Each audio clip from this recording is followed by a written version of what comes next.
Welcome into Wrestling Legacy Podcast number 6. It's going to be a good one. Yes, we have a lot to break down. Yeah, they went wild. I'm Don. I'm Steve. And Friday night started off with a bang.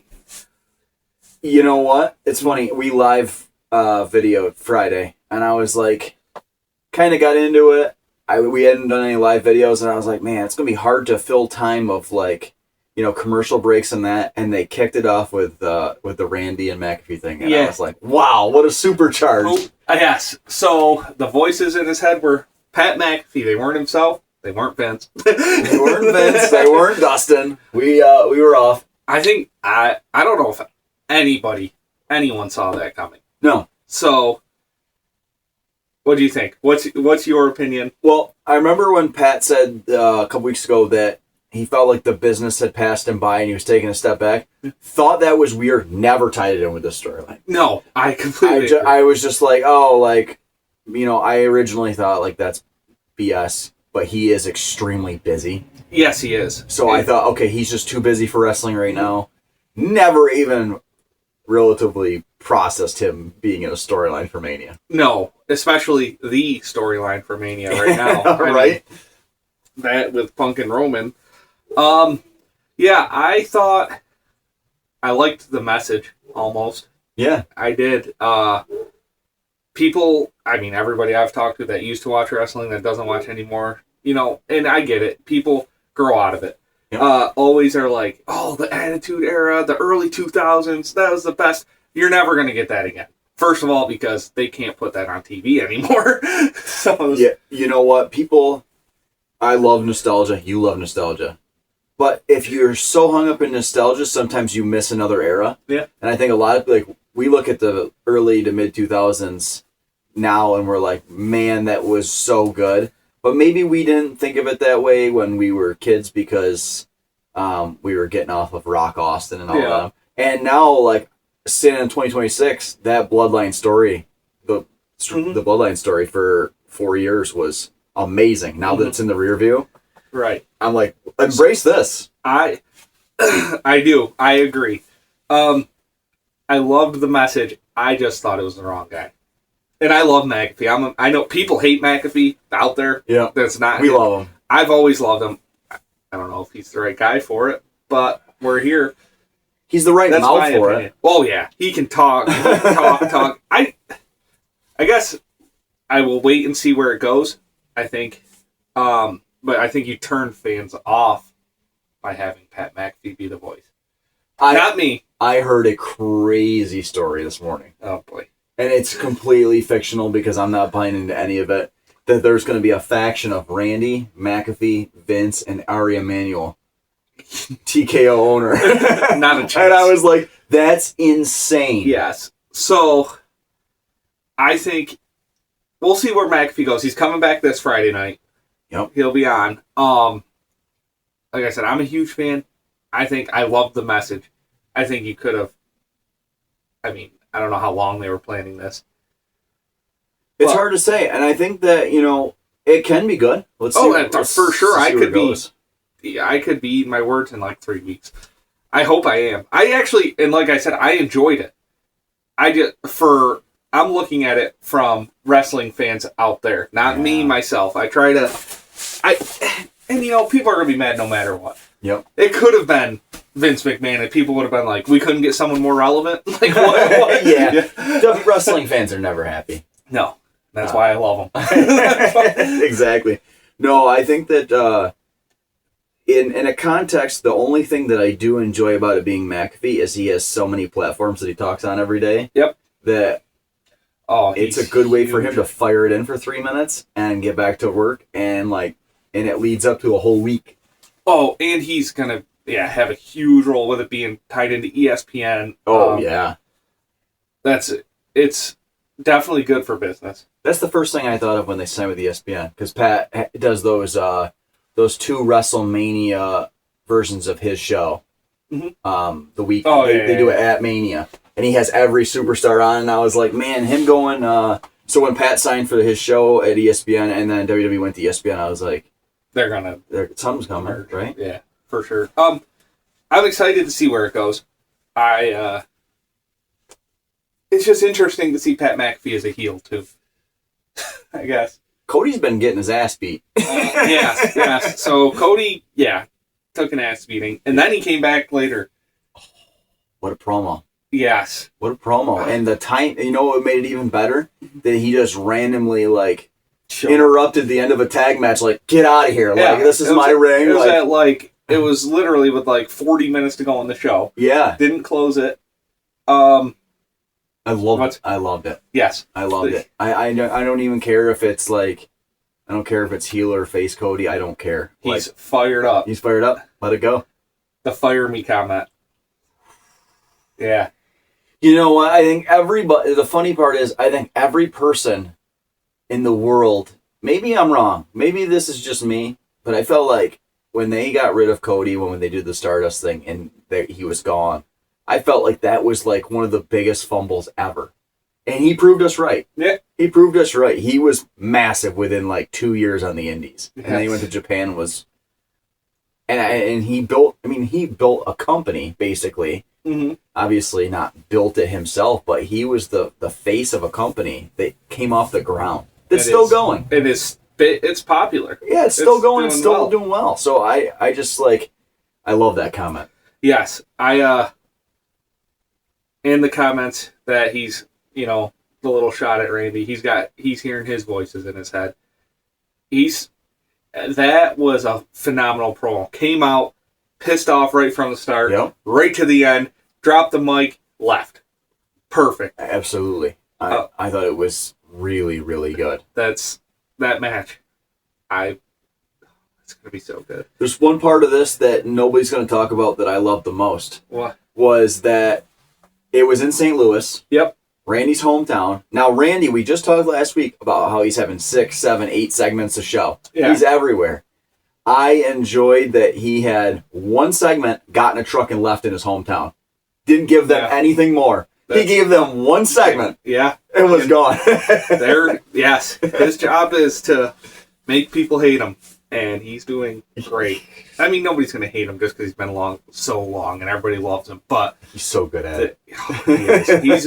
It's those little details, too, that paying attention to really makes completely a show.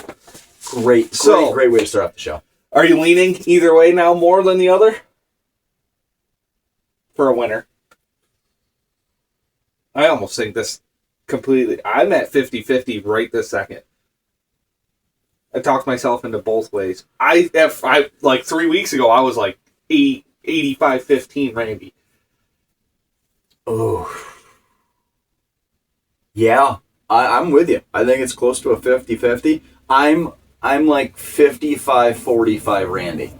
Okay, so still leaning Randy, but not. We're starting to come back in a little bit, reeling it in. I still think Randy is probably coming home with the belt, but I'm not confident. No, neither am I. And I love that. That's really good. You know what the other thing is, and this is completely made up off my own mind. Cody hasn't taken any breaks since he's come back. None. He's the workhorse. He's the face. I get it. Makes me wonder if there's time to just kind of say, hey, maybe I'm going to take, even if it was 4 weeks. Imagine him taking 4 weeks off. Might be huge for him, but maybe that's completely irrelevant too. No. Definitely, everybody needs time off. I will say, though, time off isn't like what it used to be because, like you said, we've mentioned the house shows are gone and stuff. So you do, they probably get to go home. Yeah, there's not 6 nights a week anymore. Right. Which is nuts. No, but they should include some house shows. Utica, please. I remember they asked Dean Ambrose, John Moxley, about what do you do with your day off? And he used to say he used to travel. To the next town. Yeah. He's like, there's not really a day, because he was working almost 300 dates. And he was a workhorse. He's the definition of every single day. All right, you want to get to the other title match on SmackDown? Rhea and Jade? Rhea and Jade, but Friday night we had Rhea versus Michin. They were on both shows, so we're going to cover both what happened on SmackDown and Raw. Just wrap it all up into one here. So, Io Sky and Rhea, that's her backup, was Io. was EO. You know what's funny? You just asked me about what my percentage is with Randy and Cody. Right now, my percentage rate for this Rhea and Jade match is 90% Jade, 10% Rhea. 1,000% with you. I just told Haley today. So I was doing my rewatch, and Haley was sitting there last night for the first half of SmackDown, and or whatever the time. I don't remember the time, so that doesn't matter. And they came on, and she's like, "Oh, Jade, and who are these two?" And I told her, and I said, "I think you are about to see the greatest faction heel women's run of all time so far."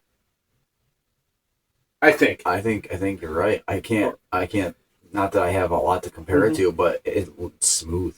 And you know, they have the perfect person for her to beat at WrestleMania, Rhea.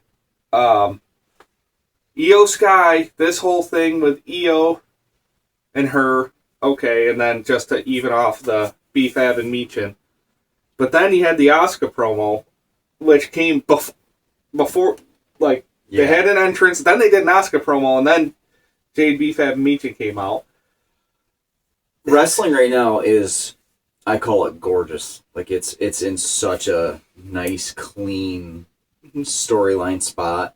And it gets a little less with the women, just because, like we said before, they're trying to squeeze so many into a small time period.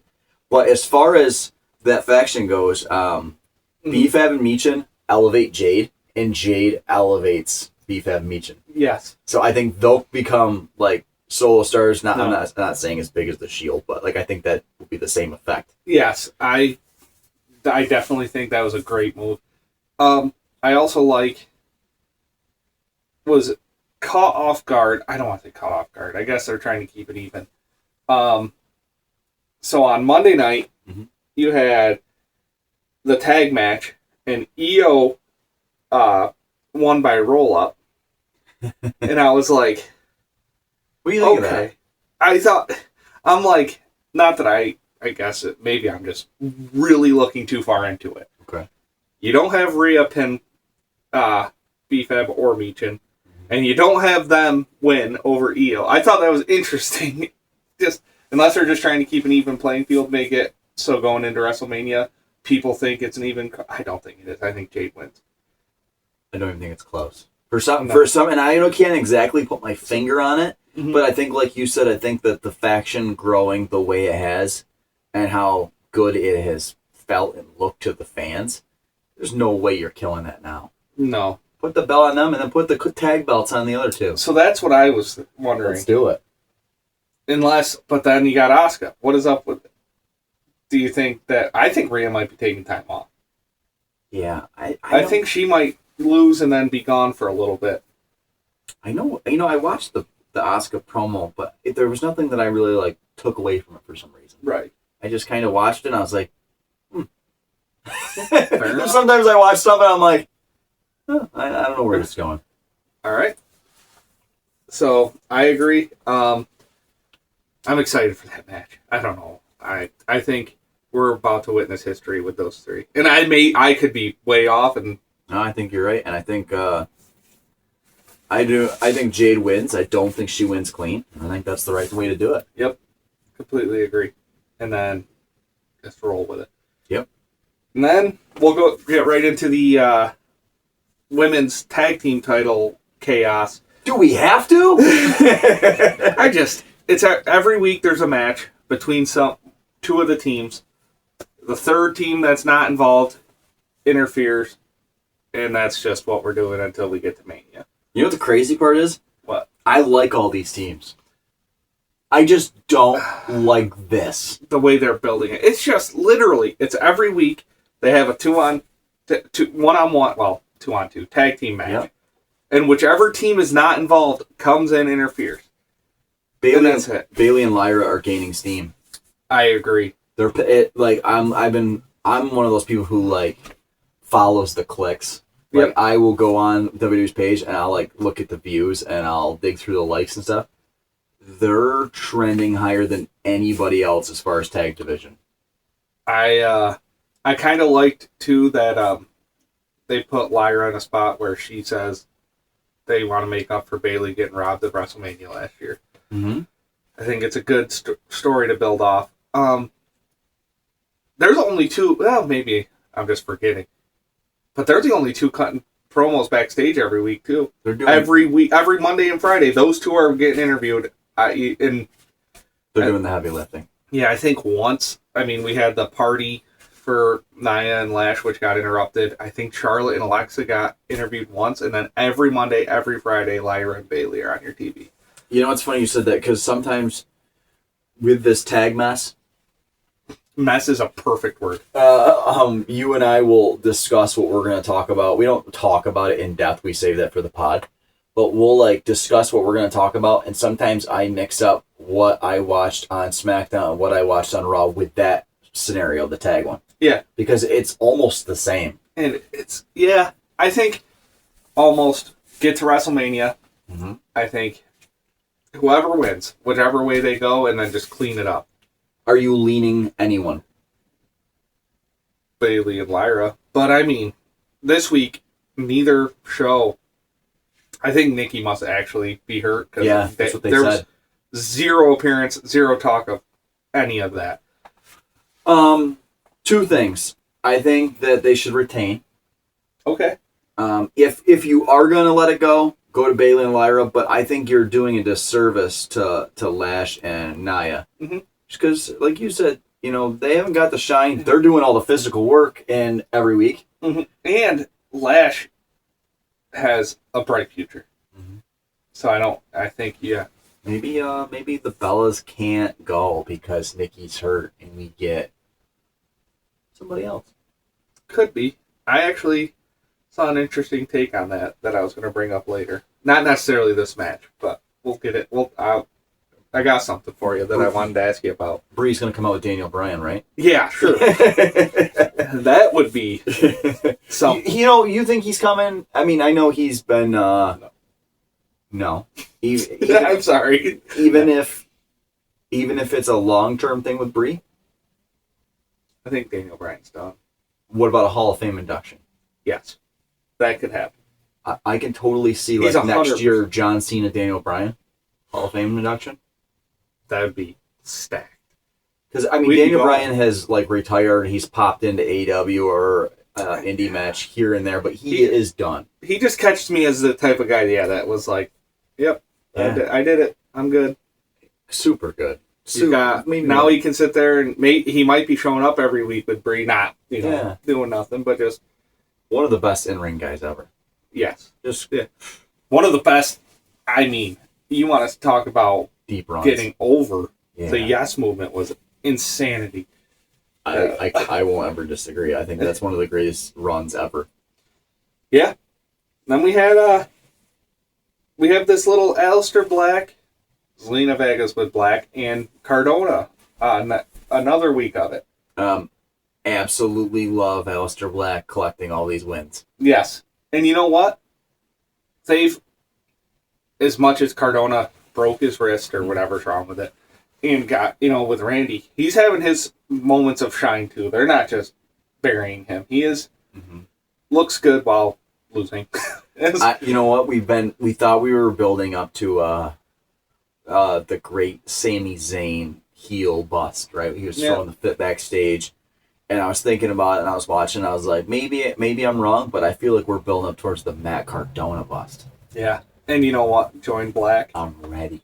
I think, yeah. I mean, they keep coming back to this. We'll see what happens next week. Well, in tomorrow. If Aleister Black keeps winning at this pace, where's he going? Like I said, he's building something dark. Yeah. Do you think that he ends up going to a title picture, or do you think this is a storyline deal? I think storyline. I think you're going to have a Aleister Black-led type of faction, but it could bring in titles.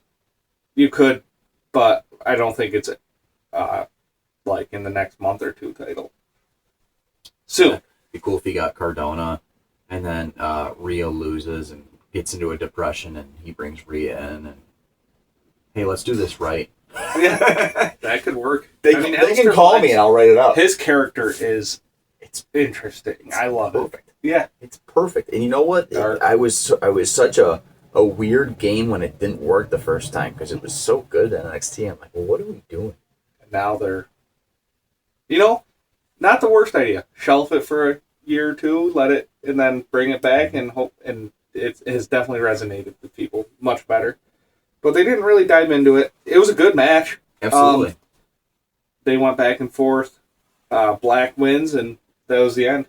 Good match. Yeah, I thought SmackDown was pretty solid as far as matches go. Yeah. We had another match. We'll get into this. So Solo and Tama, where are we going with that? They going head to head at some point? Not Mania. You know what? I can't believe I'm saying this, but you were right. Oh boy. You were right. You told me, like episode 2 of this show, that they were playing a storyline out where the lantern affected the team. And whether it was spiritual or it was a distraction, that it came to head this week. Yeah. That, hey, he gave the lantern back to Howdy and said, we're not doing this anymore. Yeah. So, before the match, he mentioned, just give the lantern back, and that's why he got put into the match by Solo. Yep. Which, okay, so they're head to head. They've been going button heads for a couple weeks now. Mm-hmm. He goes out.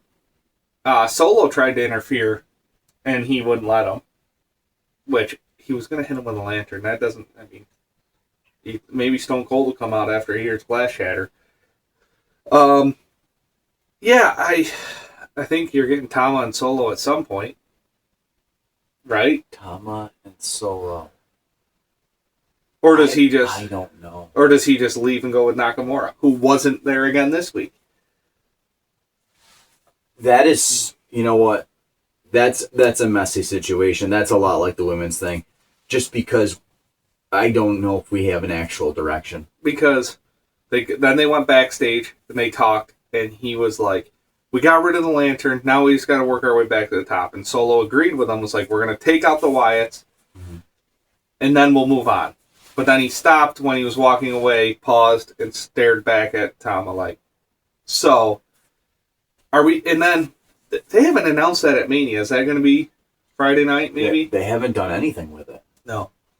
I don't know. You know what? The funny part is that takes up a good chunk of TV time each week. Yeah.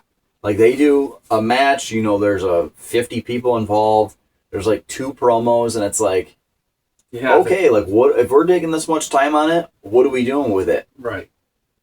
I'm, you know what? Let's talk about something else, and this is super random. What's Solo's biggest win?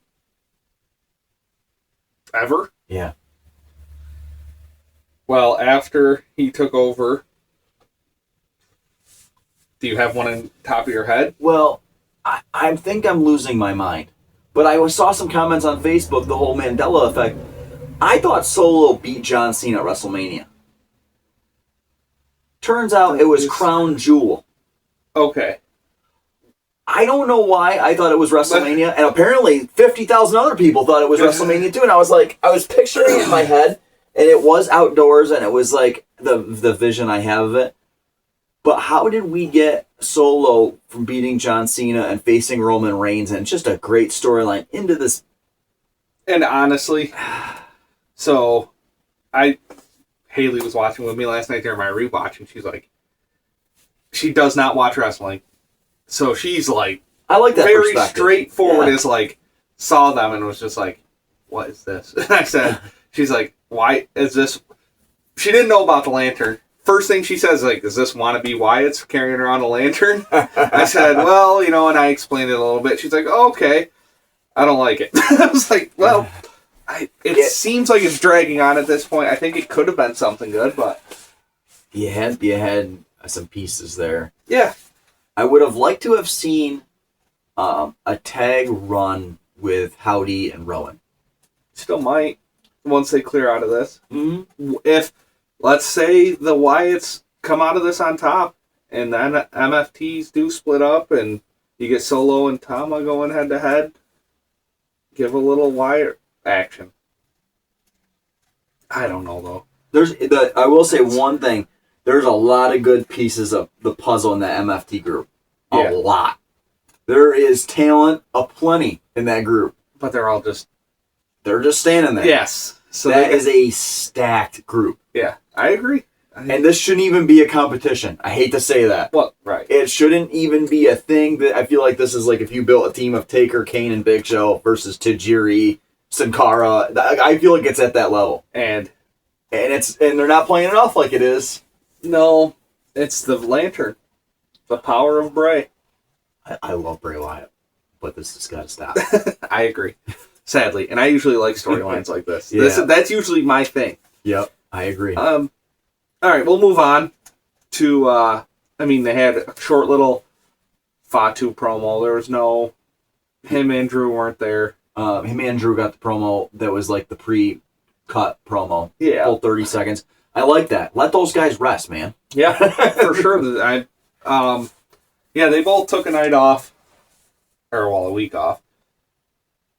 Yeah, just solid promos, building up more like this is going to be a destructive match where we just hurt each other. Two monsters. Yeah, I'm excited for it. I got nothing more to say. I mean, Fatu brought up his rough past and was like, "You're coming into my world. Let's see if you can get out." It's going to be good. Do you have a pick on that one? I think you got to go Fatu. You think so? For now, I'll change it next week. For some reason in my head, I picture the Miz suplexing Shane off that scaffolding, and the match just ended with them both just laying there. That's how I see Fatu and Drew ending. Just two guys just laying in a hump somewhere. Completely done. Okay. I like that. I don't know. I think Fatu, but I wouldn't. I don't think either. This is a perfect spot for WWE. There's no losing. Either one wins. Okay, let's roll with it. If they both, and if it ends like that, okay, they're both still top of the game. Miz, Kit Wilson. Okay, I was excited. I was thinking about this all week. Yeah, and I was pumped to get to today to talk about this. All right, The Miz and Kit Wilson is my new favorite tag team. Okay, all right, even cursed. I even cursed for some reason when they came out and they did this match. I was like, Miz and Kit Wilson works. Mm-hmm. And I don't know why. I'll just chalk it up to 30 years of wrestling. I was watching. I was like, this team is it. I'm telling you, I don't know why. And I loved how it started too. The Miz shows up all disheveled. Yeah. And him and Kit are, their little spat back and forth, and here's R-Truth. He's always everywhere, isn't he? And Miz flips out on him. He goes, "Fine, you got it. Tag team title match." Oh, man. I'm like, R-Truth's like, I'm like, which they tied back into later with Priest is like, so why'd you give him a match? And it's great. So let's stick with Kit and Miz, and then we'll go to Miz is he's starting to pull like Heyman stuff. He came in, shirt unbuttoned, hair all messed up. For some reason, though, there is a chemistry between Miz and Kit. Yeah. You never know who's going to be a good tag team until you see it. Right. When it actually happens. And then when I saw them walk down, and the entrance was cool, and then I saw them in the ring, and I was like, why is this so good? Right. Like, I instantly was like, why does this work? Because we've never seen it before. No. They've been a couple weeks now backstage together doing their thing. I mean, he's his mentor. Has Danhausen already earned his contract? Well, that's exactly where I was going next. Then you got the Danhausen part of all of it. Oh, my God, the arm cramp. Yes. So, Danhausen offered Kit and Miz. He goes, I come down with you. I uncurse you. Well, talking like he does. Miz told him, stay the hell away from the ring. I love that guy. Yes. I love all those guys in that. And he showed up and went for a tag from Miz. Miz said no. Truth tagged him. He cursed the ref, and the ref got an arm cramp. At 2.5. At 2.5. And Miz had the match won, and the curse stopped it. So I love that. That was one of the funnest segments I've seen on SmackDown in a while. He was cracking me up. So when he went in for the tag, I was laughing, and then he's just running around the ring flexing. And he tried to curse the Miz, got the ref instead.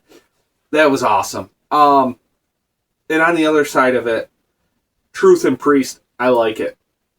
They cut backstage when they cut that promo together. You got Priest as the serious, the muscle of the group. And he's like, why'd you give him a tag match? And he said, oh, Asuka cursed him. And I died laughing. Oh, my God. That was so funny. We gotta give our Truth his due for how much fun he's having still. Yes. He's having, I think Priest is trying to hold it together, too. Yes. Because when he said Asuka, I laughed. I'm like, that was gold. Priest and Truth works. Miz and Kit works. I'm happy we got no Jelly Roll involved this week. Correct me if I'm wrong. Maybe I fell asleep. Maybe I didn't. We didn't see any Motor City Machine Guns this week. No. Okay, so we're just skipping that this week, or we're just taking a week off from it? Because right now, I tell you what, the tag team division on SmackDown is pretty decent. Yes, it's a good group. And now you just added Miz and Kit if they want. I mean, I don't know if the Miz is going to be doing full-time tag. We'll see. It'll be up to the Miz, really, I think. They've buried Kit Wilson. Miz is mostly kind of lets everybody else get their shine at this point. Yeah, I think that's a fun tag. Right. Anything else? Danhausen still cursing people? Danhausen is hands down my laugh of the week. Also, every week. When they turn the lights off and turn it back on, and he was supposed to be gone, still running away. Yes, that was stuff like that. Oh yeah, he's one of the funniest people I think they've ever had so far, for sure. It's great. It's silly. It's perfect. Do him and the Miz ever get into it? Does he? I've never seen him wrestle. He's good. Is he? He's smooth. Okay. He did break his leg. I think it was close to a year ago, and that's why he kind of came back and did a lot of comedy stuff. I mean, he really broke his leg. Yeah. I was like, okay. So, and I know that he had broken it before, and he is constantly going through stuff, but when he is in the ring, man, he's good. He's really good. So he definitely could put on a match, and it could be comedy side, and it could be serious. Right. I'd love to see a Danhausen, I wouldn't even say a run, like you said, some tag belt, something like that would be fun. All right. As far as segments, he's the segment king. Yeah, and you know what? The Miz is good. The Miz is perfect with it, and then it's tying into Truth. It's just the comedy on SmackDown aspect is really high right now. Good on them for taking a bunch of people who don't have a lot going on and making it work. Yeah. No, and like you said, Kit was really headed upward. I think this past week helped get back towards upward. Even the loss. You can lose and still be... I would like to erase the Jelly Roll thing from my memory all time. Is it going to come back next week? God, I hope not. Like, why is he... There's no way they just brought him in for a 3-week run on SmackDown and then that's it? No WrestleMania? Anywho, speaking of celebrities, let's... I actually brought Little Yachty up last week. Yeah. As I said to you, I was like, if I ever have the money that these guys have, I want to live the Lil Yachty life where he's front row behind the announce table, and when it's commercial break, he's playing old SmackDown games on his PSP. He always holds it up, and I'm like, who's living a better life than Lil Yachty? Well, now, here he is. And here he is. Now he's on the show. Yeah, so I've seen a few people online complaining about all these celebrities getting involved, which I understand their perspective, but this just seems like a manager type. He ain't gonna. He might get involved with helping Trick cheat or something. So they had the match. Sami Zayn and Trick at Mania. Carmelo came out, said very, very truthfully said, "I've carried SmackDown the last few months. You screwed me over." I was shocked that he was back. And he got a match for the title. And Sammy kind of beat him. They made it a little wonky again. Yeah, you know what? I kind of like that that's how they finished it.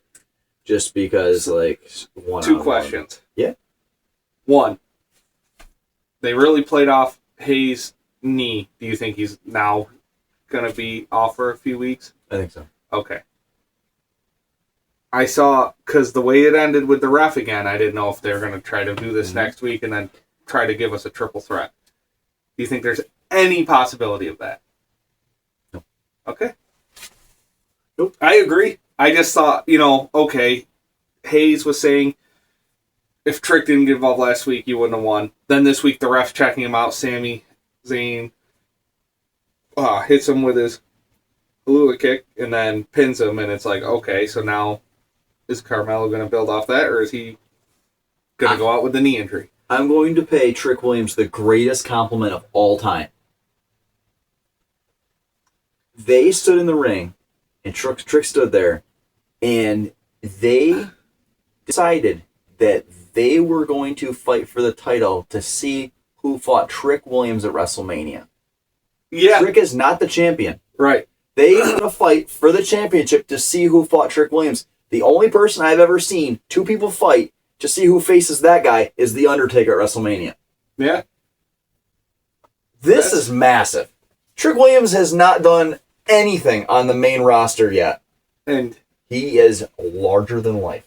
Sami Zayn is sitting there cutting his promo, and he's not the heel in this. No. And all of a sudden, like Sammy's mid sentence, and they just who's that Trick starts to chant, and I was like, that is loud, and then it just took over.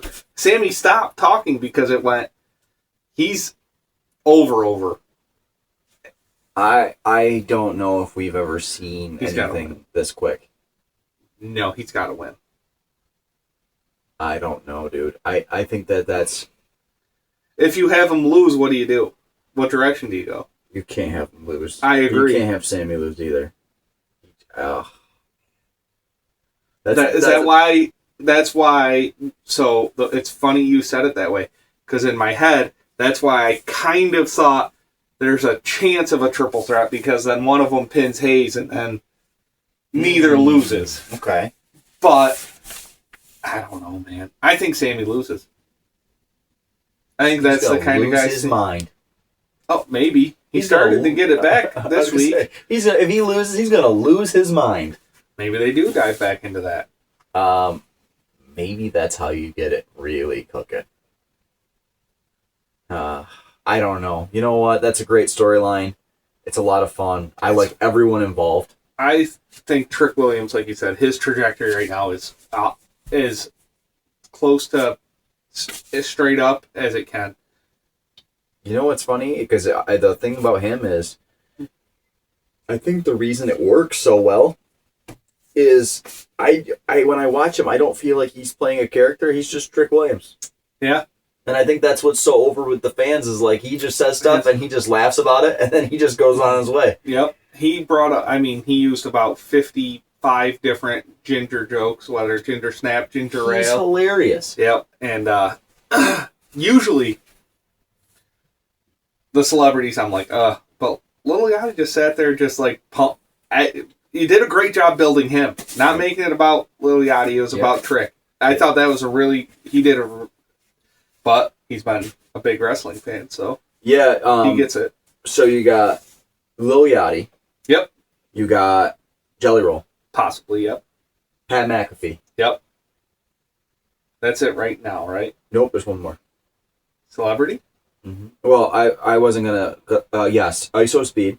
Oh, I'm sorry. Yeah, he's been on wrestling before, so yep. And then he's not a celebrity. He's a full-time wrestler, but we have the Logan Paul. We have 5 major outlets outside of wrestling, which you usually see heading towards Mania. I mean, there was a year we had Snooki wrestle. They always bring somebody in for something, but this is massive.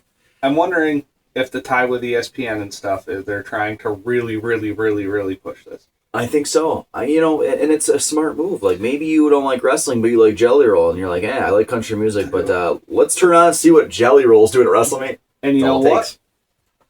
I complained about it this morning completely. I turned on ESPN to look at the Masters pregame coverage. Mm-hmm. You know who's on my screen? Jason Kelsey. And now ESPN does this, and I'm like, what does Jason Kelsey have to do with the Masters? Like, yeah. It's just, so maybe ESPN had a hand in this, was like, let's get people. Opening night of baseball. I fell asleep and you texted me, you're like, yeah, I know you're probably asleep, but Jacob Fatu's doing an interview in the Giants-Yankees game, and I'm like, what? Yeah, they're really buying into this WrestleMania thing. I think they are expecting between Las Vegas, ESPN, Netflix. I mean, I know it's not on Netflix, but they're involved. I think they're trying to. Are we going to Mania? No. We'll be right here, though. Yeah. We're going to do a couple shows. Yeah, we'll do a few. Probably we'll hit that Thursday before, like always. Mm-hmm. I think Sunday we'll do a show.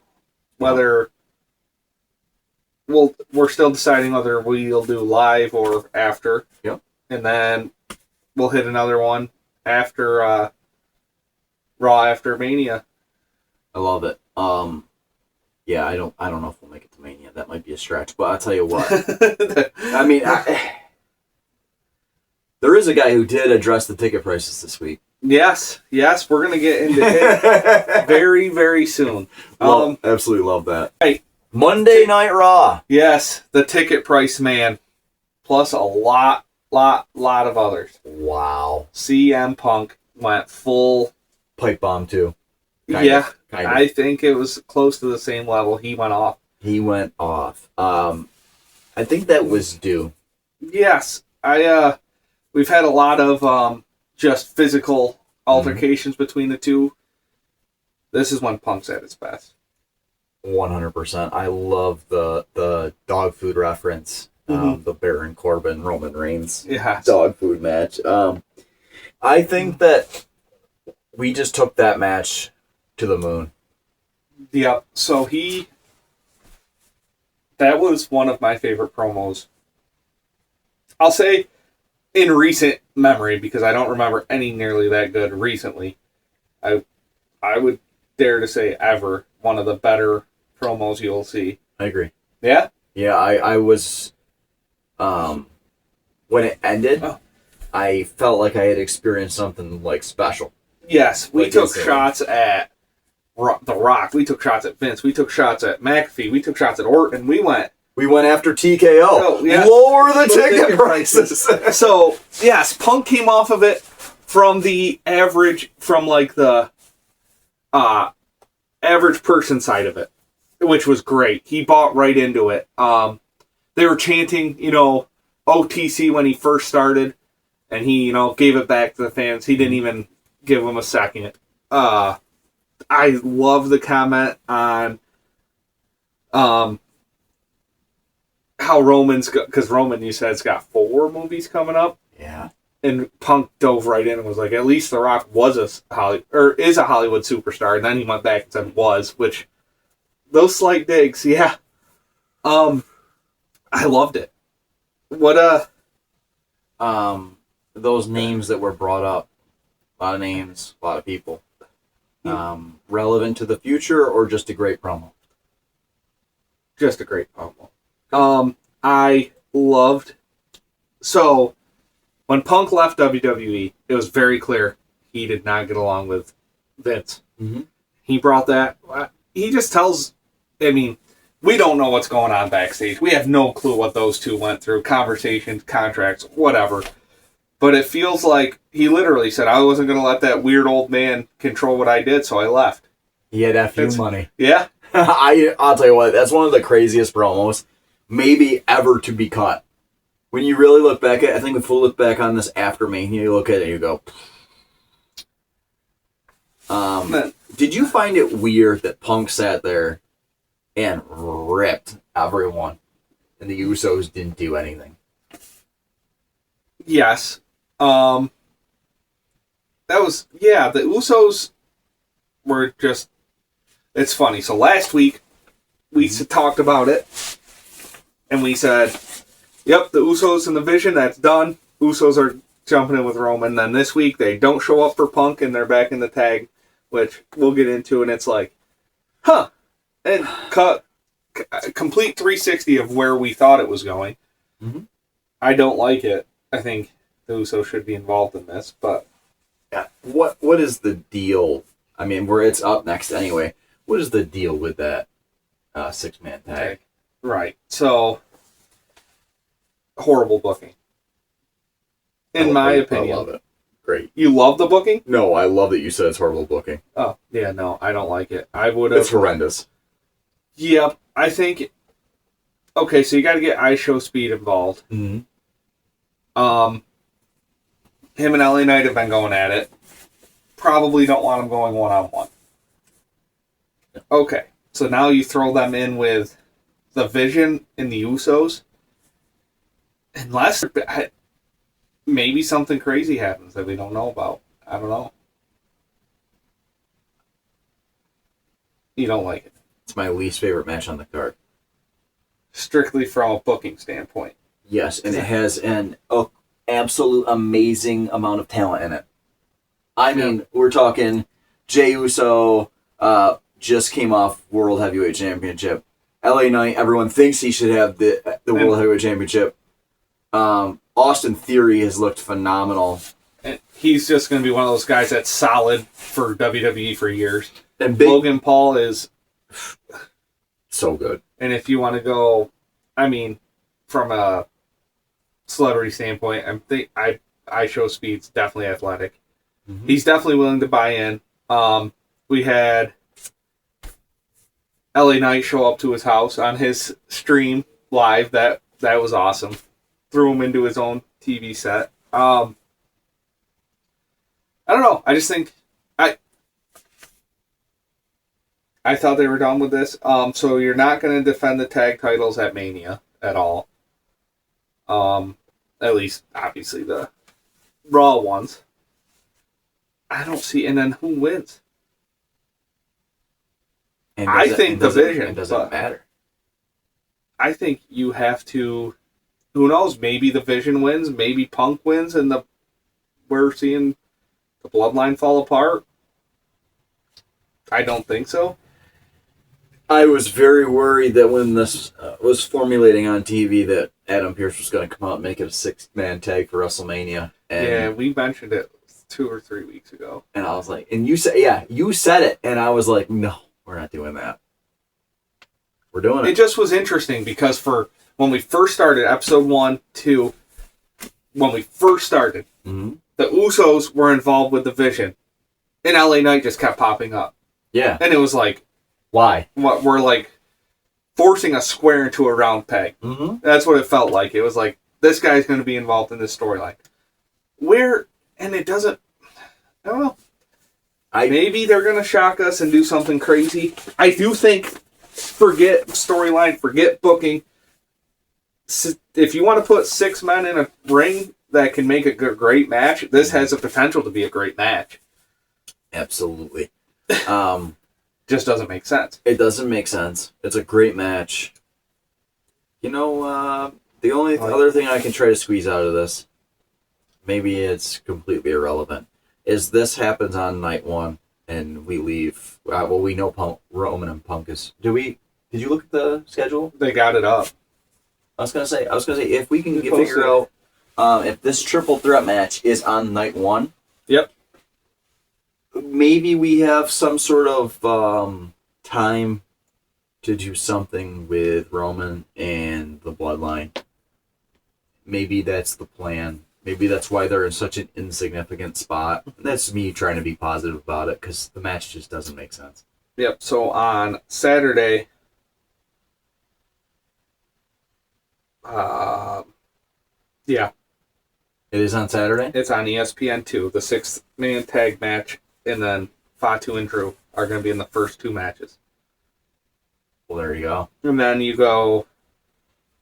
Fatu and Drew is the 2nd match of the night? It's on ESPN2, so I think they want a banger. Because we're going to... Oh, my. This is horrible. No offense. Nah. From my opinion. Alright, this is the lineup they have listed. I could be wrong. This is WWE.com. You're starting with the 6-man tag and Fatu Drew. Not sure which one's first, which one's second. That's the first hour on ESPN2. Mm-hmm. Then your next 3 matches... Oh, I missed one. Okay, that helps. You've got Vicor, Liv Morgan, AJ Lee, Becky Lynch, the Fatal 4-Way Women's Tag Match. That's all on night one? That's all on night one. Then you got Seth, Gunther, and then Cody, Randy. So they put all the women except Jade and Rhea on Saturday. Interesting. That's a lot to take in. Yeah. So it does leave the opening, though, for them to be involved Sunday. Does leave it open. Also, I'm fully bought into Vision. Take them to the top. Seth wins. Vision wins. They go head to head. Now, who's Seth going to get with him? No clue. I don't have anything for you. Nothing? All no, right. usually I have some crazy idea. Like you've said it for weeks. Like, what are we doing? What are we doing? I get where you waited on Braun Breaker. I know it didn't work out. I know we had plans for Bronson Reed. I know we had big plans that went south because of injuries. There's nothing you can do about it. But I would be happier with Usos versus the Vision. Just for a rematch for the titles. And... but I completely agree. You could have made it a tables match, and I'd have been pumped up about it. Yep. They just throw in an ISO speed. There's a level of amount of celebrities I want to see, and we're over it. we're too far. We have about 5 or 6 of them, and we don't even. No, it's too far. Okay. I don't agree with the booking, but I think it could be a great match. Oh, there's gonna be some crazy spot between ISO Speed and Logan Paul. They're gonna do something cool together, and it's gonna be fun. I don't want to watch it. Yes. Now we're just lying. All right. So next, a match that does make sense and does have good lead up. So they had on the card Finn versus JD McDonough. Never happened. Mm-hmm. Dom jumps him with the belt, chair shots. Loved it. Great spot for Dom and JD. Just, they don't need help being more heel. Yep. And then later on in the night, Finn cuts a promo. Mm-hmm. And they says, you're going to see a side you've not seen in a long, long time. He thought was gone.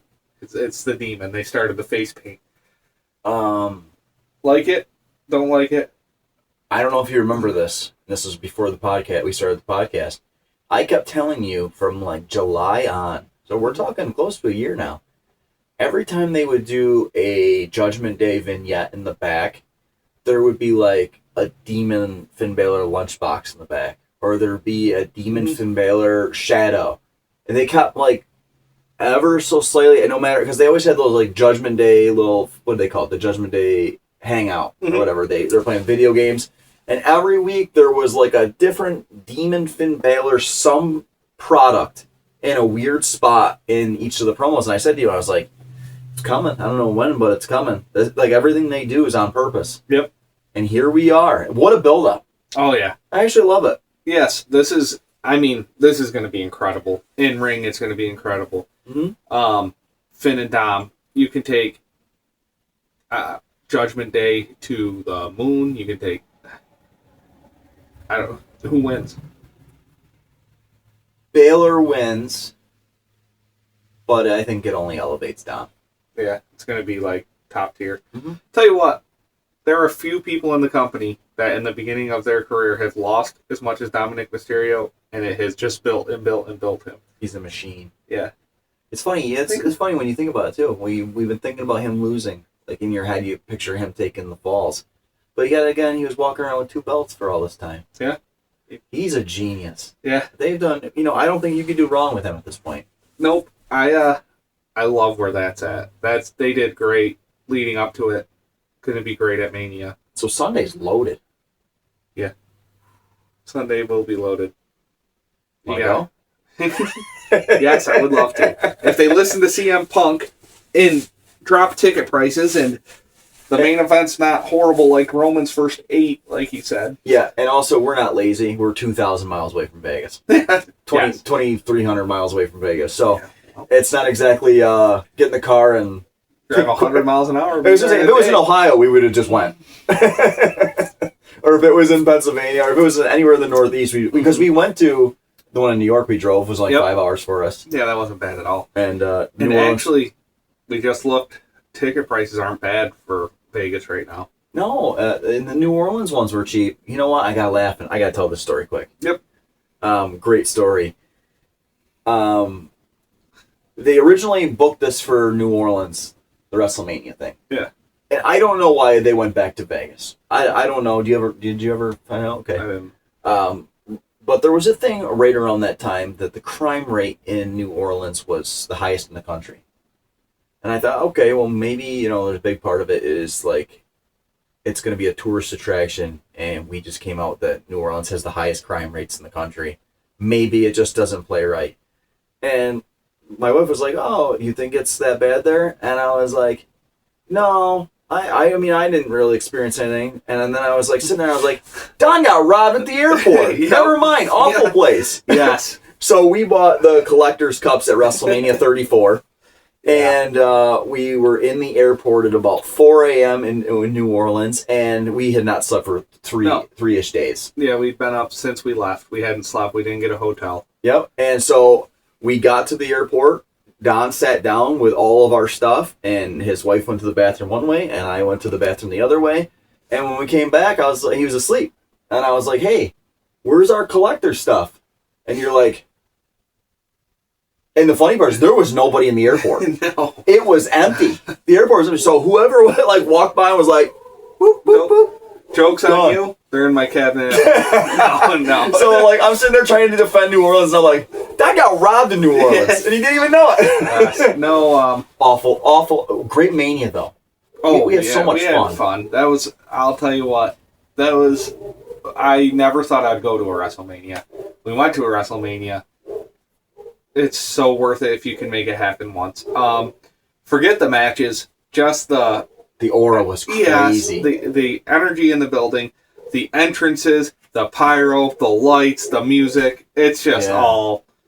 And beforehand, just walking around, you're outside with... there's stuff going on everywhere promoting it. I mean, it's going on all week. We didn't go for the week. If you can make a week vacation out of it, you would love it. And the crazy part is, it's bigger now than it was in 34. It's 2 nights, Hall of Fame after SmackDown. Now there's WrestleMania SmackDown. There's so much stuff now, and it's it's an amazing trip that eventually we're going to make again. Yeah, who knows? This year's not dead yet. Just don't tell Here we Haley. go.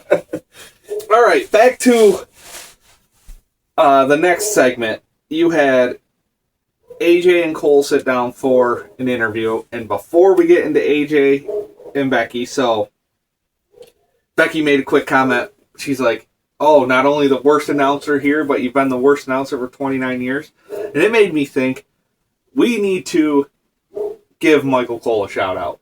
That guy has been so consistent, so good for so long. Has there ever been anybody as professional as him for as long as he's done it? No. So, I think every wrestling fan I know thinks of, if you think of a desk that put wrestling together, it's King JR. Yeah. But I think the era helped that. Because the way they talked and stuff, it was just perfect. But man, Michael Cole's been a staple. I think that it was different, but I think you could make an argument that at the time that King and JR were so good, so was Taz and Cole. Yeah. I mean, you could make the argument that was one of the best face-heel announce teams in the business. Yep. And he's just been around forever. So that was just by quick. They made that comment quick. He was there for 5 seconds of the segment gone, and I was like, you know what, that guy... Yeah, Michael Cole definitely deserves his flowers. He's missed how many shows did they say? 3 now? 3 in 28 years or something like that, which is crazy. Right. So we had AJ Lee Becky promo. They're really trying to make this as personal as possible. Mm-hmm. I've noticed. AJ made a comment about how Becky's daughter's favorite wrestler isn't her. It's AJ, not Love Becky. that. Yeah, so you can tell we're getting close to WrestleMania because there's a lot less physical altercations and a lot more of these promos where words are used. And what's your opinions on the match so far, the build-up for it? I think they've done a good job. I think AJ's definitely the first promo I remember, we're sitting here like, well, shit, it's been a while. Yep. She's gotten much better. Becky's cut some great promos. AJ cut a better promo this week and got over on Becky. I am lost at who wins, though. I'm in the weird stage of make me care about it. Okay, so you're not... I like, just because, like, when I look at Jade and Rhea, Uh-huh. I'm like, I see, like, that ending. Yep. And, like, I just see a future. Whether it's Rhea doing whatever she's going to do to avenge that, or Jade's going to take this team and it's going to go skyrocket all the way to SummerSlam. When this ends, I have this weird, like, I don't have, like, optimism that we're going to say, hey, Becky's going to go on a crazy run, or AJ's going to go on a crazy run. It's like, whoever wins is You're seeing a short term. Yeah, I don't see anything after it. Okay. I The get build's that. been cool. So I haven't thought about the future much. I've been just thinking about the match itself. You're not wrong. The promos have been good. The build is good. Yes, but you're right. The future's blurry. Mm-hmm. I could see either one winning and going on a little run, and maybe losing it at SummerSlam or even before, I guess. Okay. But versus who? I think this feud ends at Mania, for sure. It definitely has to. We've given it a lot. We've given it some good time. Yeah, which is good. End it. And then maybe you just start clean. Maybe they're gonna go fresh slate, have someone come out that hasn't been around, and who knows? Maybe Liv gets a title, and this is Raquel's chance to get a gold for Judgment Day. Something like that. It doesn't have to be. For sure. Yeah, no, you know what? There's nothing that AJ or Becky are going to do to ever hurt what they've done for the game. No. You know what? And it's not getting its, I don't know the words I'm looking for. That match isn't getting its recognition as two of the greats. Like, how... It's almost, yeah, they're trying to build it like they're now, like, superstars right now, which they are, but they're definitely... Yeah, like, I wouldn't put AJ Lee and Becky in that, well, you know, okay, you know, as far as the women go, is this the Randy Orton versus Cody Rhodes of the women's division? Yeah. For what they've done. Where would you put Randy all time? Top 5? Yeah. Personally, I mean, everybody has their own reasons, whatever. I have them, but probably between like 4 and 8. Okay. And Cody's probably going to end up between... Well, yeah, he's got a wild... And, you know, you could probably put Becky inside the 10, or inside the 5, and you could probably put AJ inside the 10. Yeah. I don't think that, as far as the women to men ratio goes, that this is any less big than that. But they have not built it like it is. It hasn't felt it. It's like, yes, they're building it like it's 2 young superstars, not 2... Yeah, legends. So... This is legend versus legend. Yeah, this is, I mean, the man was as big of a personality as there ever was for a woman in all of wrestling history. Yeah, and I mean, even before that, like, The Four Horsemen. Yeah, the Four Horsemen, and also she had that good run when they did the brand split and Alexa was champion on SmackDown. Her and, like, there was a lot of good work put in there. Yep, I agree. So who's more likely to take time off? Maybe AJ is back for a little while. I think Becky's done. And AJ's back for a little push, and you can clean... I mean, you could go anywhere with that spot. I'm 60... Oh, boy. I'm like 58% AJ Lee. Mm-hmm. Okay. We better get going, because next week, at this time, we got to have predictions. Oh, God. We're only, 10 days away? Dude, no, not even. 9. I can't wait. I'm excited for WrestleMania SmackDown. That tells you how excited I am. Like, I don't even care. And you know what? The WrestleMania SmackDown is always used to finish up storylines that didn't make the card. I think MFT Wyatt's is a great one. Yeah, that's got to be. Let's get Miz and Kit Wilson on there with something. Let's have some fun. I'll tell you what. I think you could throw Miz and Kit Wilson backstage at Mania while you're between matches and have Danhausen and... Oh, I think you could have a lot of fun. Yeah. All right.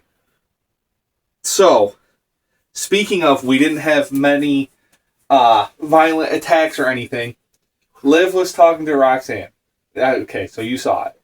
Let me tell you Liv's something. head's got a bump on it the size of my head. When it happened, I was paying attention. I was actually locked in. I was watching it. And when it happened, I went, oh, like I sat up because I instantly knew, like. Same with, so Haley, she's like, I heard that. I was like, well, that was her head. I honestly thought, and I mean, I haven't seen much. I saw the bump on her head.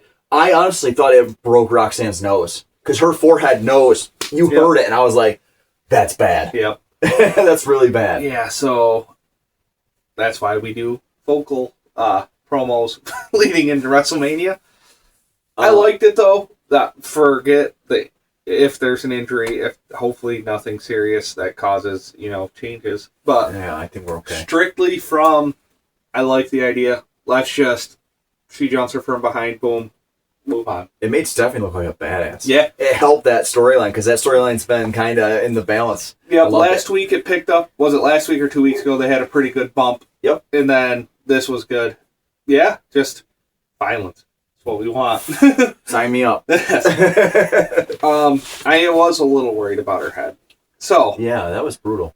The part that was about 4 seconds of Raw that I have for you.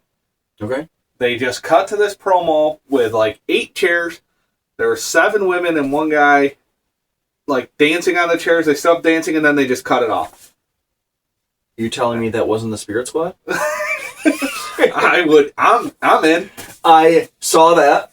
I was paying attention. I don't know what it is. So I try to, when you watch on, I use the USA Network, you can cut through commercials and stuff. And I cut, and it was like, I turned it on, I go, oh. And Haley's like, oh, I want to see this. I didn't realize how short it was. I was like, I must have caught it in the middle. It was 4 or 5 seconds. Yeah, it was super short vignette. Anything. I got nothing. I mean, we'll see. It's obviously some sort of teaser, but are they going to announce a new show like Dancing with the Stars, but with WWE? It's all the NXT women, and they're going to come out and attack that women's tag match. That would be awesome. We're not even going to get a finish. But I think there was, if I remember correctly, there was 1 guy in the right. Not that I guess. I don't know. I saw it. I didn't really overanalyze it. I'm like, wonder what that is. Okay. And just kept on going. I'm excited about whatever it is, because that division needs a... We'll leave it as it is for now. But if you think of anything, call me. Because I want to know. Okay. I definitely will get something. So then we had, you brought up last week, you have never seen a 5-person ladder match. I'm sorry. So I shouldn't have said anything. Right. Penta, Javon, and Dragon Lee versus Grande Americanos. We all knew how the match was going to go. They were going to win. Grande Americanos are just kind of like gatekeepers right now. Yep. And if you have watched, you know how we feel. At least I feel they got to move on from Grande Americanos. Can we make a quick side note? Sure. Gable hasn't come back. Nope. Maybe he take a little time off, then come back after Mania. I don't know. I just thought that was kind of weird because he came back. Oh, he had that little break and came back in crazy good shape. Yep. And I'm like, ooh, what's this? Like, what is we gonna do? They're gonna break up this whole Grande Americano. Let's give Gable a good run and something. And he's just kind of gone. So they win the match, and after Rey Mysterio comes out and puts himself in the ladder match. So we're at 6. I have a lot to unpack there. Okay, let's. Love Rey Mysterio, as I've said on this channel 500,000 times. The first thing that comes to mind is what I said last week. And that I said, I don't want to see Gunther retire Rey. I want to see Dom retire Rey. Yep. So the fact that we've got Rey healthy enough now, maybe we didn't know that a week ago. We've got Rey healthy enough now to where he's coming back, and they had the lines are drawn. Yeah. So Gunther attacks Seth. Yep. That was right here. Rey coming back's right here. So we knew that Rey was healthy enough, but we didn't go that direction. Yep. So it makes me wonder if we were like, okay, you know what? We're not going to do that with Rey. We're going to do Gunther, Seth, whatever the deal is with that.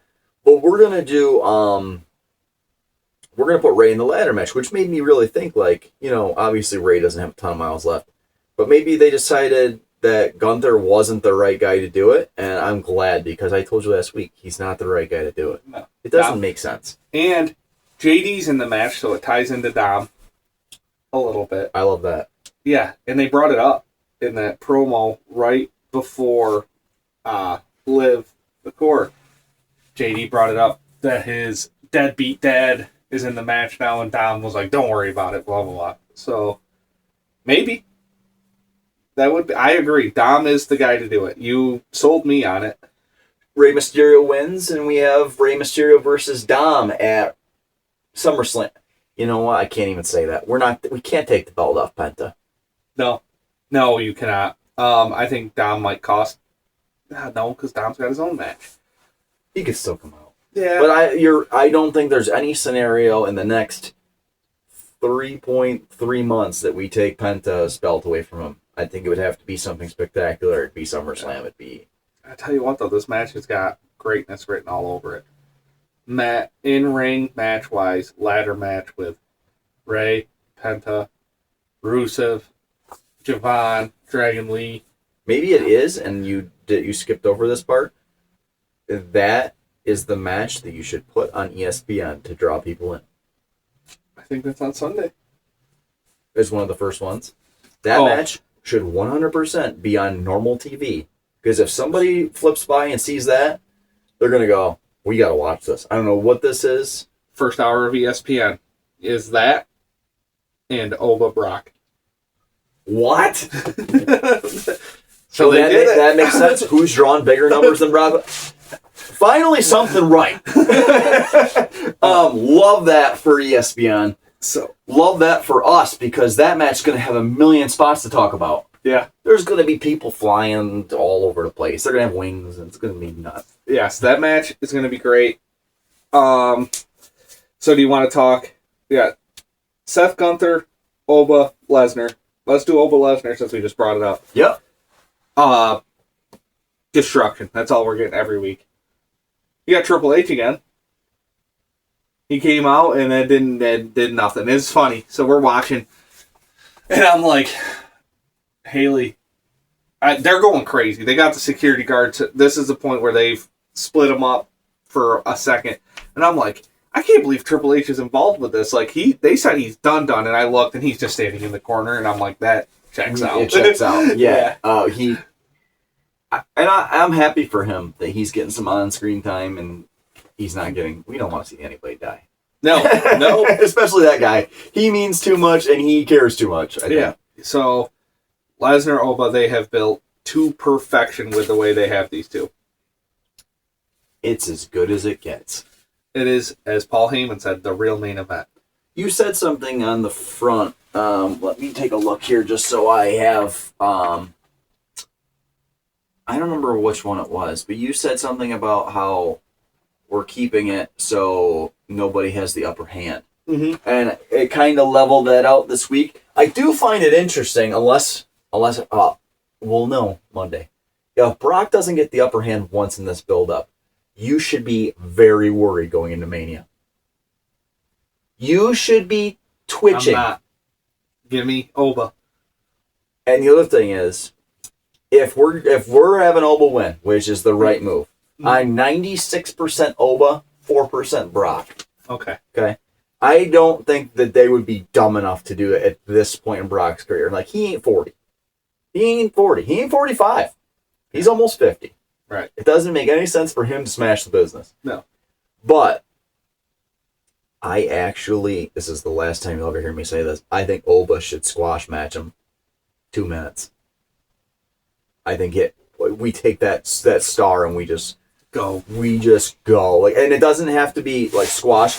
Yep. It could be like the second Goldberg Lesnar match where it was like 2.5, 3, 3.5, whatever. Don't remind me of that. And let's do it. Let's have Brock hit an F5 and Oba just gets out from it. I think it would be awesome. That would be. We'll see. I think that's the way to do it. And it hurts me a little bit just because every time Lesnar's facing somebody, I'm like, man, I hope Lesnar wins. Yeah. But this one makes sense for Oba to go over. Like Graves said, you probably don't remember this, and he's like, just think, if you're Brock Lesnar, every day you open your eyes, in any fight you get in, you're the favorite. Like, it's valid. He said any sport, any fight, or not sport, but like any combat. It's true. He is in. Well, maybe not this one. Maybe not this one. This is maybe the right matchup for him. Good for him. I will say, though, the place explodes when Lesnar's music hits still every time. But that switch right to the Oba chants, he's so big. It's over. He's over. Him and Trick Williams are so over. And also our weekly selection, Paul Heyman, when he announced Lesnar coming out, he's so good at it every time. It's, the real main event, and I'm like, he's not wrong. It's kind of the real. It's not, but it kind of is. It is.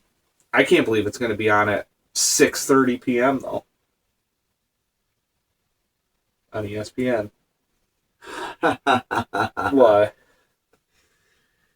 So later on, Gunther and Paul Heyman meet backstage. Yes. You're right. With what? Gunther sending Lesnar? Gunther says to Heyman, you're gonna owe me a lot more than a big thank you. I definitely think that we're getting Gunther and Brock at SummerSlam. I think that's gonna be the favor. Like I know nobody really said that. Nothing was brought up, and they kind of tried to steer away from that. But the first thing that came into my head when they said that was like, oh, that's what we're getting. Okay. I didn't even think that. I didn't even try to jump that far ahead in my mind. Because, yeah, Heyman and... So, Seth cut a promo, said he had 2 goals. The heavyweight title and to kill the Vision. I did see that. I loved that. Yes. What... All right, so Gunther, Heyman had their backstage. Like you said, he owes him more than a thank you. Mm-hmm. You think that leads to Brock? Here's my thing. Okay. Let's get down to this then. Yep. If Gunther wins, he gets Brock from Heyman. Okay. If Seth loses? I think they really put themselves in a screwy spot with who loses. I think you've got to finish it as a no contest. I think that's the only way to move on. I just don't know. Unless you're going to have Braun Breaker spear the living hell out of Seth in the middle of that match. And Gunther's going to take the pin. Maybe. That's the only way to get out of that without the story being bad. You're right. And then he goes back to kill the Vision. He goes back. I guess, yeah. That'd be... But, God, they really, really, really backed themselves in a corner. Gunther can't lose right now. I think it would... Yeah. And I think it'd be weird for Seth to come back for as long as he's been out. To come back to a loss would be real weird. Yes. But if you absolutely force me to pick, I think you need Gunther to... Gunther can't lose. This is what I'll put down. Gunther can't lose. Love that. No, you're right. Especially if he goes Lesnar, like you said. Are we gonna get a cool face-off backstage between John Cena and Gunther at WrestleMania? With him being the host? I don't know. Knowing John Cena, it'd probably be a handshake. Yeah, it might be. Could be. Be cool. Yeah. I'm actually kind of excited to see John Cena host WrestleMania. Same. So this is now that we've gone over everything that happened on the 2 shows. I saw a thing today that said, do you think it's ties into the ticket sales that they're kind of all these surprises are being spoiled? Then they included the host being John Cena. Mm-hmm. They always announce the host ahead of time. Always. I don't think that one, but they were like Rey Mysterio. Okay, I love this topic and I'd love to dive in. Okay. The last couple years, you and I have gotten mad when, say somebody's coming back. Mm-hmm. They'll announce it on Raw. They announce it on Raw because they want more people to watch. Yeah. Where you and I would rather just have the surprise. Mm-hmm. I think long-term wise, it has the same effect. Because if you see, say you didn't watch Raw and you heard, oh man, Seth came back and stomped Paul Heyman, the next week you're probably turning in. Yeah. You're going to watch. You're going to say, oh man, Seth's back.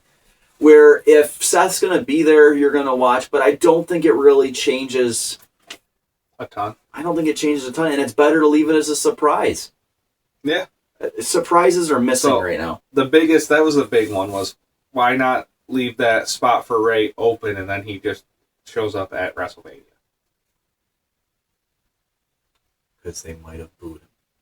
I don't think they would I think it would be... have. If you boo Rey Mysterio, don't watch this. You're off the list. Because you know that if they would have left that spot open... Like if you said, let's change that a little bit. Okay. They called it a 5-man match. Yep. If they just left it a 5-man match, cool. Then he comes out, he's the 6th man. But if they just said it's a 6-man match and we're going to wait till Mania... I would have done it the other way. Yeah. The first way. Because then they'd have been like, oh, it's Kenny Omega. Like, you know how fans are. They immediately jump to the top. Oh, it's Jericho. Oh, every single time from about 2000, I'll say 12 to 15 that a quarterback got hurt, where's Brett Favre? That's what I heard. Well, how many times did every single time, and this was before he got there, every time there was some sort of opening or surprise, I'm like, it's Sting. Oh, yeah. Like, because I couldn't accept that he wasn't ever going to do anything in wrestling again. Came back. By the time he gave up, he came back. I was going to say he came back, had the WWE run, which was cool. The AEW run was cool. But there was that long period where every time that something had like an opening, I was like, Sting. And everybody's like looking at me like I'm out of my mind. Yeah. Yeah. I was one of them. It's like, Sting ain't coming back. No. He's 50. He doesn't care. No. All right. So before we get into our last segment, completely random thought. Mm-hmm. I was going through the Royal Rumble yesterday, just like to tie WrestleMania to things that happened in the Rumble. A lot of it doesn't tie together. It's just random. But what happened to Powerhouse Hobbs? You mean Royce Keys? Yes. Sorry. Man, I don't know. He showed up on the Rumble. I don't think he's made an appearance since, has he? You know what's weird? He had that, He looked good, too. That interview on Stephanie's podcast. I don't know. I saw a couple clips of it. Don't know if he got into some stuff that WWE didn't like. Don't know what ended up with that because he, like you said, great debut. Good spot in the Rumble. Just went completely flat. All right. I don't know. I don't have an answer for that. I just was going through it quick. I didn't sit and watch the whole thing, and I was just like, he had a good spot. And then I don't watch NXT, but he hasn't been on NXT either, I believe. No. He's been ghosted. Okay, that just popped into my head. No, you're 100% accurate on that one, and I don't know. I don't know where that goes from there. Good one. I gotta go in, but I'm gonna keep the trend going. We're gonna go to our favorite segment of a match to go back and watch or to show a friend. What would you like to start us with? So mine is a solid match, but the opening to possibly the greatest story in WWE history. Yes. WWE In Your House, Bad Blood 97. Woo! Yes, the debut of Kane. The debut, that's gotta be Kane! Yes. So, for those who, I don't even remember. We were 5, so I know the story. I've gone back, watched. There was a lot of build-up for Undertaker's brother. Yep. Months ahead, and then it just, died. Yep. They stopped talking about it. And then all of a sudden, at this pay-per-view, he's in a Hell in a Cell with Shawn Michaels, and he just comes down, rips the door off. One of the greatest debuts ever. I think so. And I think overall, long-term, from start to literally start a career to finish a career, greatest story ever. Amazing. And I love that. Dive into Undertaker Kane after that. You'll be set for weeks. I was going to say, and that might be that's probably the most memorable debut ever. Yep, it's up there. I mean, especially for a guy who was mainly a WWE guy forever. Yeah. Not always, but to that point forward. Mm-hmm. Yeah. So that was... Love that. That's a great match. Ready? Yep. My match is going to be Monday Night Raw Classic. Triple H, Shawn Michaels, December 29th, 2003. You got the date? Yes, sir. Just so anybody wants to go back and watch. December 29th, 2003. Fun match. I believe it's the last one-on-one match they have together. And in that era. And you remember that. Yes. We were watching it together. What an absolute 30-minute banger. Near falls. Crazy drama. Those two, forget the, best friends, and oh my God. They put on some a good classics. match, right? Yeah. And that match stuck with us for such a long time. And this week I went back and watched it again. And I was like, well, let me, sometimes you think about something in your memory and you're like, oh, why was that so great? Or did I overhype it? I didn't overhype it. It was that good. And for anyone who does want to check these out, they are all on Netflix for the pay-per-view aspect of it, and Raw. Yeah. All are on Netflix. Some of them are on YouTube too. Yeah. So yeah, you can go to YouTube and just type in 2000 Royal Rumble. You can watch that Kane debut in about 3 minutes on YouTube. Yeah. Absolutely. And it's one of the best things. But you said, it's got to be Kane is one of the one-liners that'll stick forever. The look on Undertaker's face, the disbelief. What good character work. What a build. Yep, they did it. And, those are two matches that, yours is... I mean, you could go back and watch that match. That's a great match, that Shawn Michaels. Oh, yeah. Yeah. I just realized I did technically pick Undertaker Shawn 2 weeks in a row. My bad. No. Wow, I didn't even think of that. Because I did it strictly for Kane's debut. And you picked you picked three matches. Because you said both Mania ones. You picked three Shawn Michaels Undertaker. Next week I'll pick two different people. Whoops. Oh, no, you're going to pick the Kane Taker versus DX match in Saudi. If you want to... you want a really bad match. Yes. If you want to see the worst of the worst, for how high quality all four guys were for an entire career, that might be the worst match ever. I don't know, though. We have Goldberg, Taker. That Saudi money talks, man. Yeah, well, it doesn't produce. It has not produced some good matches. What do you know what, we're already on the subject. What do you think of Mania going overseas next year? It's happening everywhere. I don't mind it as much. WrestleMania expanding. They do what they got to do.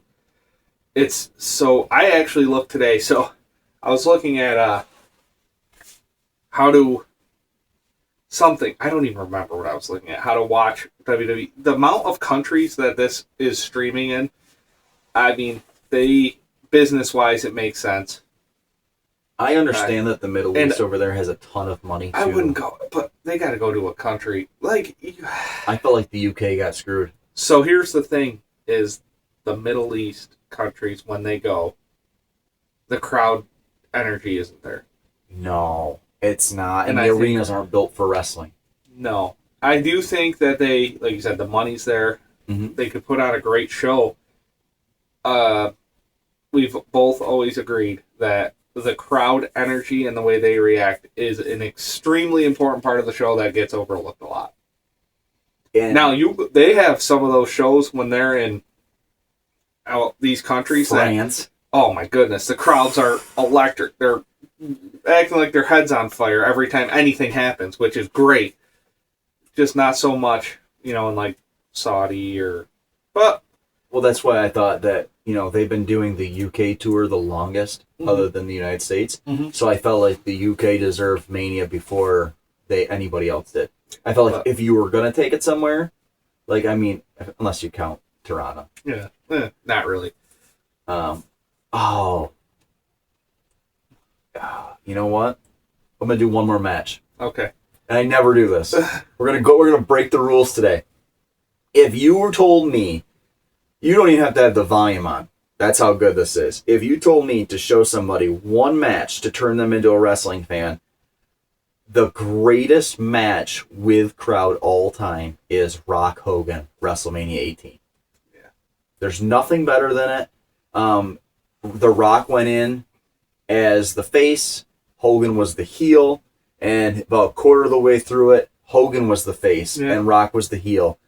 And I think that was the greatest like representation of wrestling ever.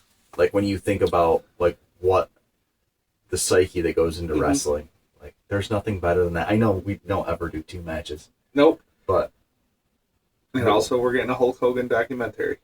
The Hulk documentary, that looks really good. Yep. So tune into that when it comes out. 22nd, which would be the Wednesday or something after Mania, I think. Yep. All right. Episode 6 in the books. It's been fun. Yes. Next week, Mania predictions, and we'll break down SmackDown and Raw. It should be a little. Raw especially will probably be pretty chill from a... I was going to say, we should have a clear picture of what we're doing. Or what we're heading to do. Well, yeah. Of winners, or... I think most of the higher storylines are pretty much cooked. Yeah. I think we'll probably tie up some loose ends. Mm-hmm. But should be fun. I think that the cool part about SmackDown this week is they can kind of let it loose, and they don't really have to. They can let WrestleMania SmackDown be WrestleMania SmackDown. Yeah, like whatever you want, you're planning. We'll just do it on that show. Perfect. So, all right. Thank you for watching. Like and subscribe, and we'll see you next week. All right.